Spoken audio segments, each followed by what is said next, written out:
Good morning everyone. তো দেখো আমি আজকে একটা শাড়ি পরে সেজেগুজে আমি এখন আমার যাচ্ছি মেয়ের স্কুলে। তো সকাল থেকে বেশ ভালোই টিপটিপ টিপটিপ করে বৃষ্টি হচ্ছে, বাট বৃষ্টিটা গায়ে লাগছে না। তো একদম গলির মুখ থেকে বেরিয়ে পেয়ে গেলাম রিক্সা। তো এখন আমরা রিক্সা করে যাব হচ্ছে মেট্রো স্টেশন, সেই মেট্রো থেকেই আমরা স্কুলে যাব। তো রিক্সায় আমরা উঠে পড়েছি। ওই রিক্সাটা না, সিটটা বড্ড ছোট।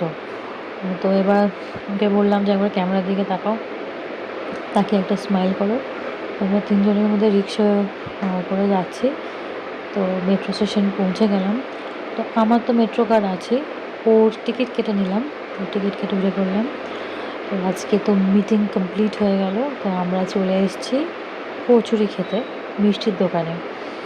তো মিষ্টির দোকানটা বেশ ভালোই ভিড় হয়, মানে ভীষণ চালু দোকান, একদম পুরো ভবানীপুরের পশ এরিয়াতে। তো দেখো সবাই এখানে বসে খাচ্ছে, আর এখানে কচুরির জন্যই খুবই বিখ্যাত। তো আমরাও চলে এসেছি কচুরি খেতে। তো আমরা 4টে করে কচুরি নিয়েছি। তো প্লেটের মধ্যে দেখো ডাল দিয়েছে, আলাদা করে কচুরি দিয়েছে। তো ডালের মধ্যে একটু চাটনিও দেয়, তো আমরা চাটনিটা নিয়ে নিই, চাটনিটা ভালো লাগবে না তাই।